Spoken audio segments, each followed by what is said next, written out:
कुनै पनि ठूलो भवन बनाउनु अघि एउटा नक्सा चाहिन्छ, होइन त? हो, त्यस्तै देश चलाउनका लागि पनि एउटा नक्सा चाहिन्छ र त्यो नक्सा भनेकै संविधान हो। आज हामी नेपालको भविष्य कोर्ने त्यही दस्तावेज हाम्रो संविधानभित्र पस्दैछौँ। आखिर यसले भन्छ के त? ल सुरु नै गरौँ यसको मुटुबाट, संविधानको प्रस्तावनाबाट। यहाँ लेखिएका शब्दहरू हेर्नुस् त, जनआन्दोलन, सशस्त्र सङ्घर्ष, त्याग, बलिदान। यी शब्दहरूले नै बताउँछन् कि यो संविधान कहाँबाट आयो।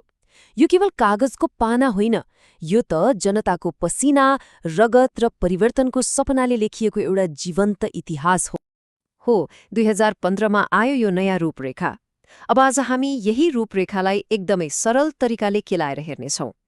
यसको जग के हो, यसको बनावट कस्तो छ र यसले हामी नागरिकका लागि के कस्ता कुराहरूको ग्यारेन्टी गर्छ। आउनुहोस् सँगै हेरौँ। कुनै पनि चिजको जग बलियो हुनुपर्छ, होइन? ल हेरौँ हाम्रो संविधानको जग कस्तो छ, यसले नयाँ नेपाललाई कसरी चिनाउँछ। यो शब्द सुन्दा जति गहरौँ लाग्छ, यसको अर्थ त्यति नै सरल र शक्तिशाली छ। सार्वभौम हुनु भनेको के हो? यसको मतलब हो देशको मालिक कोही राजा, कोही नेता वा सरकार होइन।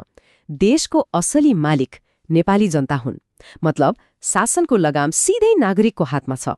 लोकतन्त्रको सबैभन्दा सुन्दर कुरा नि यही हो। अब अर्को महत्त्वपूर्ण जगको ढुङ्गा, धर्मनिरपेक्ष। यसको मतलब के हो भने राज्यको आफ्नो कुनै धर्म हुँदैन। राज्यले कुनै एउटा धर्मलाई काखी छाप्ने, अर्कोलाई हेला गर्ने गर्दैन। बरु परापूर्वकालदेखि चल्दै आएका सबै धर्म, संस्कृति र परम्पराको संरक्षण गर्छ, सम्मान गर्छ। यो भनेको सबैले आफ्नो आस्था अनुसार चल्न पाउने स्वतन्त्रताको ग्यारेन्टी हो। यो शब्दलाई त संविधानको आत्मा नै भन्दा हुन्छ, समावेशी।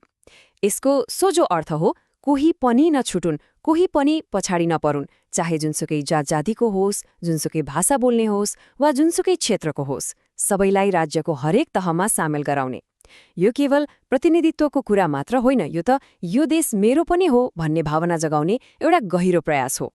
र अन्त्यमा यी सबै कुराहरू सार्वभौम, धर्मनिरपेक्ष, समावेशीलाई एउटै मालामा उनेर के बनाइएको छ त? सङ्घीय लोकतान्त्रिक गणतन्त्र। र यसको लक्ष्य के हो? एकदमै स्पष्ट छ। दिगो शान्ति, राम्रो शासन, विकास र समृद्धि। यो नै त्यो नक्साको अन्तिम गन्तव्य हो।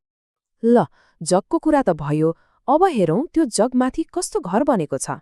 मतलब सरकारको संरचना कस्तो छ, शक्ति कसरी बाँडिएको छ।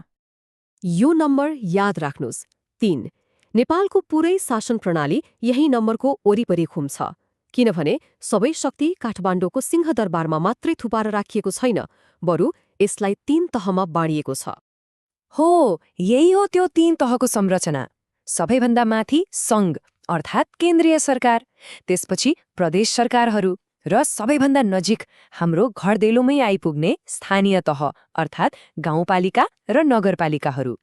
संविधानको धारा 56ले यही व्यवस्था गरेको छ, जसले अधिकारलाई सिंहदरबारबाट सोझै जनताको घर आँगनसम्म पुर्याउँछ। अब प्रश्न उठ्छ, कसले के काम गर्ने त? यो तालिकाले त्यसलाई एकदमै छर्लङ्ग पार्छ। जस्तै देशको सुरक्षा, सेना, परराष्ट्र नीति जस्ता ठूला विषयहरू सङ्घले हेर्छ। प्रदेश प्रहरी, भूमि व्यवस्थापन जस्ता कुराहरू प्रदेशको जिम्मामा।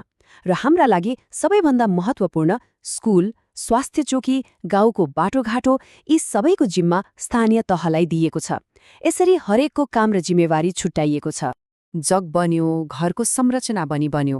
अब त्यो घरभित्र बस्ने मान्छेहरूको लागि के कस्ता सुविधाहरू छन् त? हो, अब हामी संविधानको सबैभन्दा महत्त्वपूर्ण पाटो अर्थात् नागरिक अधिकारको बारेमा कुरा गर्दैछौँ। संविधानको भाग 3 पल्टाउने हो भने त्यहाँ 31वटा मौलिक हकहरूको सूची छ। यो भनेको राज्यले आफ्ना हरेक नागरिकलाई गरेको वाचा हो। सम्मान, स्वतन्त्रता र न्यायको वाचा। यो सूची लामो छ, तर आउनुहोस् केही निकै शक्तिशाली उदाहरणहरू हेरौँ। पहिलो र सबैभन्दा आधारभूत हक, सम्मानपूर्वक बाँच्न पाउने हक। र यसमा एउटा निकै ठूलो कुरा लेखिएको छ, कसैलाई पनि मृत्युदण्ड दिइने छैन। यसको मतलब राज्यले कसैको पनि ज्यान लिन सक्दैन। यो मानव जीवनप्रतिको संविधानको सबैभन्दा ठूलो सम्मान हो। अब हेरौँ समाजको एउटा कलङ्कलाई जरीदेखि उखेल्ने प्रयास, छुवाछुत विरुद्धको हक। संविधानले स्पष्टसँग भन्छ कुनै पनि किसिमको छुवाछुत वा भेदभाव गर्नु भनेको गम्भीर सामाजिक अपराध हो। ध्यान दिलोस्, सामान्य गल्ती होइन, गम्भीर सामाजिक अपराध र यसको लागि कडा सजाय हुनेछ। यो अर्को एउटा निकै प्रगतिशील व्यवस्था हो, महिलाको हक, विशेष गरी लैङ्गिक भेदभाव बिना समान वंशीय हक। यसको अर्थ अब छोरा र छोरीमा वंशको आधारमा कुनै भेदभाव हुने छैन।